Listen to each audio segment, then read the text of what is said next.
Hi everyone, my name is Aditi Rana. आज का हमारा टॉपिक है समास।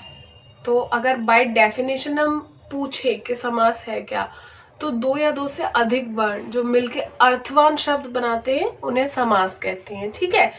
समास का शाब्दिक अर्थ होता है संक्षिप्त कथन, यानी किसी बड़ी सी बात को शॉर्ट में कह देना। फॉर एग्जाम्पल ले लेते हैं, अगर मैं कहूँ विषधर, तो ये छोटा सा वर्ड है, लेकिन अगर इसको आप एक्सपेंड करेंगे तो इसका मीनिंग है विष को धारण करने वाला, अर्थात भगवान शिव।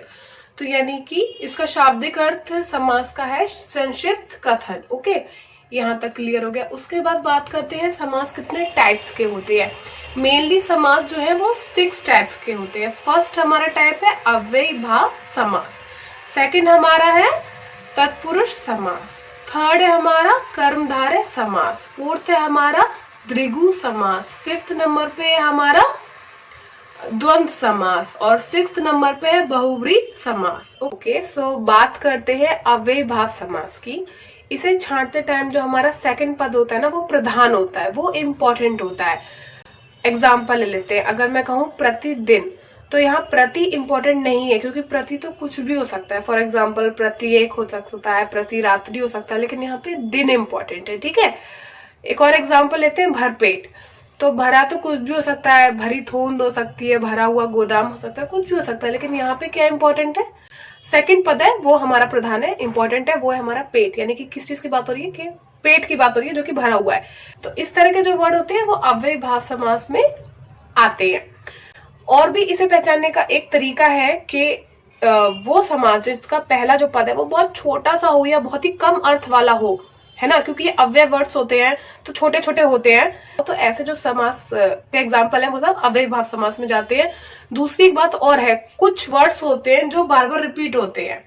यानी कि जब एक ही शब्द दो दो बार रिपीट होता है ना, जैसे हाथों हाथ, दिनों दिन, रातों रात, गली गली, तो इस तरह के जो वर्ड्स होते हैं वो भी हमारे अव्ययीभाव समास के अंदर ही आते हैं। आप प्लीज उन्हें द्वंद्व समास में मत टिक करिएगा, क्योंकि उसमें बीच में एक चिन्ह लगा होता है, तो वहां नहीं जाएंगे, वो इसी के एग्जाम्पल होते हैं। ठीक है। नेक्स्ट है हमारा तत्पुरुष समास। तत्पुरुष समास में क्या होता है, फर्स्ट पद प्रधान होता है। ठीक है, इंपॉर्टेंट होता है। जैसे फॉर एग्जाम्पल अगर मैं बात करूं आप बीती, तो बीती तो इंपॉर्टेंट नहीं है, कुछ भी हो सकती है, रात बीती, रहना बीती, कुछ भी। यहाँ पे आप वर्ड इंपॉर्टेंट है, बिकॉज ये आपके ऊपर बीती हुई है। ठीक है। एक और एग्जाम्पल देते हैं रथ चालक। तो चालक इंपॉर्टेंट नहीं है, चालक तो कोई भी हो सकता है, टैक्सी चालक, रिक्शा चालक, बस चालक, लेकिन यहाँ पे क्या उसकी विशेषता है कि वो रथ चलाने वाला है, यानी कि रथ वर्ड इंपॉर्टेंट है, रथ इंपॉर्टेंट है, पहला पद प्रधान है, यानी कि ये आपका तत्पुरुष का एग्जाम्पल है।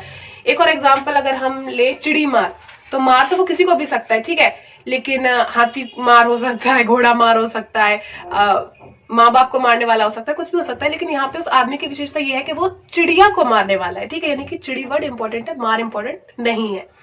और अगर हम एक एग्जाम्पल ले तो देशभक्त। ठीक है, तो यहाँ पे देश और भक्त जो वर्ड है, इसमें देश इंपॉर्टेंट है, भक्त इंपॉर्टेंट नहीं है। भक्त तो वो इंसान किसी भी चीज का हो सकता है, मातृ भक्त हो सकता है, पत्नी भक्त हो सकता है, देव भक्त हो सकता है, स्वामी भक्त हो सकता है, तो भक्त इंपॉर्टेंट नहीं है। यहाँ पे पहला पद प्रधान है। ठीक है, यानी कि देश का वो भक्त है, देश वर्ड प्रधान है। तो इससे आप आइडेंटिफाई कर सकते हैं कि तत्पुरुष समास के अंदर वो एग्जाम्पल्स आते हैं जिसमें पहला पद प्रधान होता है। हम बात करते हैं कर्मधारय समास की।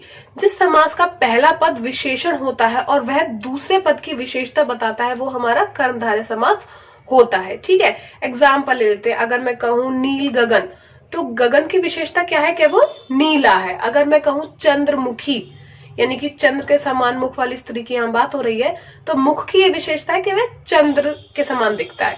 अगर मैं बात करूं महावीर, तो वीर की विशेषता क्या है कि वो महान है। तो इस तरह के जो वर्ड होते हैं वो कर्मधारय समास के अंदर आ जाते हैं। नेक्स्ट हम बात करते हैं द्विगु समास। द्विगु समास जो होता है उसका जो फर्स्ट पद होता है वो हमेशा संख्यावाचक होता है, उसमें कोई ना कोई डिजिट आपको दिखती है, इसे आइडेंटिफाई करना बहुत ही ईजी होता है।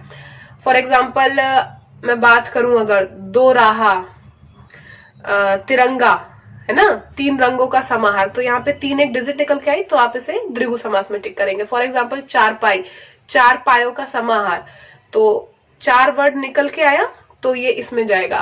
पंचवटी, षटकोण, सप्ताह, ठीक है, नवरात्र, इस तरह के जो वर्ड होते हैं जिनमें डिजिट आपको दिखाई देती है क्लियर कट, वो आपके द्विगु समास के अंदर चले जाते हैं। ठीक है, और मैं बात करूं फॉर एग्जांपल लखपति, करोड़पति, तो लख, करोड़ ये डिजिट्स है, तो ये सब आपके चले जाएंगे द्विगु समास के अंदर। नेक्स्ट हमारा समास है द्वंद्व समास।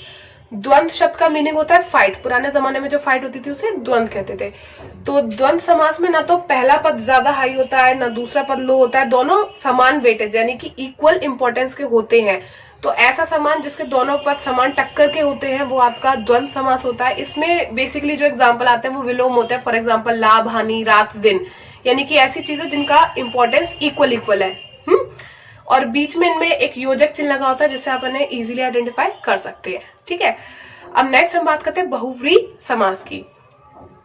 कभी अगर डेफिनेशन पूछता है तो जनरली इसी की पूछ लेता है कि कौन सा समास है जिसका ना तो पहला पद प्रधान है ना दूसरा पद प्रधान है, और ये दोनों पद मिलके किसी तीसरे विशेष व्यक्ति की ओर संकेत करते हैं, तो वो आपका बहुव्रीहि समास होता है। फॉर एग्जाम्पल अगर हम कहें पीताम्बर, तो ना तो यहाँ पे ये इंपॉर्टेंट है कि पीला और ना ही वस्त्र इंपॉर्टेंट है, यहाँ इंपॉर्टेंस है कि पीले हैं वस्त्र जिसके, अर्थात भगवान विष्णु।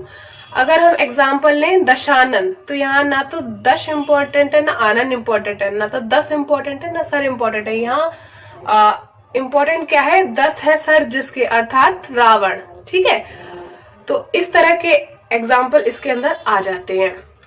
और एक ट्रिक हमेशा याद करें, कभी भी आपको ऑप्शंस में दिखे राक्षसों के नाम या देवी देवताओं के नाम, तो वो सारे जो है वो आपके बहुव्रीहि के ही एग्जाम्पल होते हैं। बिना सोचे समझे आंख बंद करके उस पर टिक कर दीजिए, सारे राक्षस, सारे देवी देवता सब बहुव्रीहि के ही एग्जाम्पल हैं।